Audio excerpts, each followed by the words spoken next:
শিক্ষামন্ত্রীর বিরুদ্ধে পদত্যাগ চাচ্ছে এরা আমার মতে ম্যাক্সিমাম হচ্ছে টিকটকার। ছাত্ররা যারা মেশিন নিয়ে যাচ্ছে তারা পদত্যাগ ছাড়া চলবেই না, ওটা কারা? এর সাথে যুক্ত আছে ফেসিস্ট সরকারের কিছু দোসর এবং গুপ্ত বাহিনীর কিছু দোসররা। আমরা দেখেছি ছাত্রের সংখ্যা ছিল খুবই কম। মাঝখানে কিছু অসৎ অবলম্বনকারী বিভিন্ন ধরনের প্রেক্ষাপটের লোকজন তাদের সাথে ঢুকে এই মন্ত্রী হিসেবে পদত্যাগ করার জন্য তারা মাঠে নেমেছে। আসলে এখানে পদত্যাগ শব্দটাকে আমরা একটু ভিন্ন জায়গায় রাখি। আসলে আমরা কি চাই, এই জাতি কি চাচ্ছে? যদি আমি শিক্ষা চাই তাহলে আমি পদত্যাগ চাই। শিক্ষাকে কেন আসলে উন্নত নিচ্ছে কিনা, শিক্ষার মানসম্মত জায়গা নিচ্ছে কিনা, আগে এই ধরনের কিন্তু বিশ্লেষণ আনতে হবে।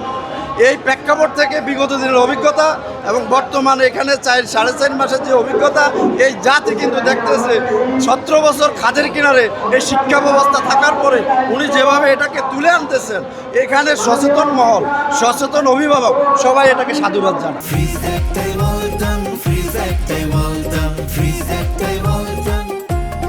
ফিজিক্সের 6 এবং 7 দুইটা প্রশ্ন ভুল ছিল এবং ওনারা বলছে যে এই দুইটার নাম্বারে আমরা দিয়ে দেব।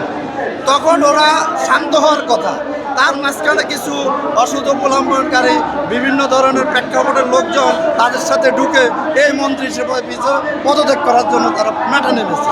আসলে অনেকে নকল করতে পারে না, যারা বাংলাদেশে কিশোর গ্যাং বা বিভিন্ন অপরাধে জড়িত, তারাই আজকে, যারা পড়ার টেবিলে বসে না তারাই আজকে ষড়যন্ত্র করছে। এবং আজকে যারা আন্দোলনের ডাক দিয়েছে আমরা দেখেছি তারা বিভিন্ন গুপ্ত ফ্যাসিস্ট ও নতুন যে দল এনসিপি তারা মিলেমিশে একাকার। আপনারা জানেন কুমিল্লা যে জলবদ্ধতা, এটি একটি প্রাকৃতিক দুর্যোগ।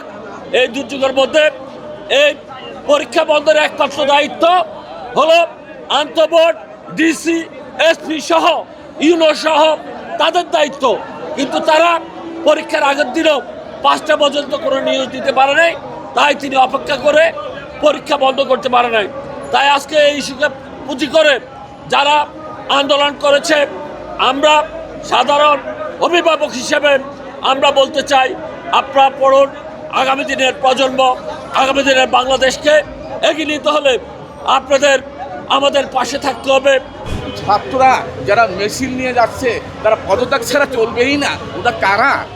এদেশে আর মানুষ নেই ওর মতো মূর্খ, আর যারা লেখাপড়া করে না, যারা পথে ঘাটে ফুটপাতে এসে মিছিল করে সরকারকে ছুরি মেরে উড়াবার স্বপ্ন দেখে, ওদের স্বপ্ন এদেশের জনগণ দেখে না। ওই চোখ দিয়ে, ওই লেন্স দিয়ে এদেশের মানুষ দেখে না। মানুষের স্বপ্ন আছে, দীর্ঘদিন বঞ্চনার মধ্য দিয়ে আজকে স্বপ্ন দেখছে, উন্নত বিশ্বের, উন্নত বাংলাদেশের স্বপ্ন দেখছে। এই শিক্ষামন্ত্রীর বিরুদ্ধে পদত্যাগ চাচ্ছে এরা আমার মতে ম্যাক্সিমাম হচ্ছে টিকটকার। একটি মেয়ে ছেলে সেজে সে আজকে বলতেছে 18 কোটি দেশের মানুষের মধ্যে কিভাবে 12 কোটি শিক্ষার্থী হয়, এটা আমার বোধগম্য নয়।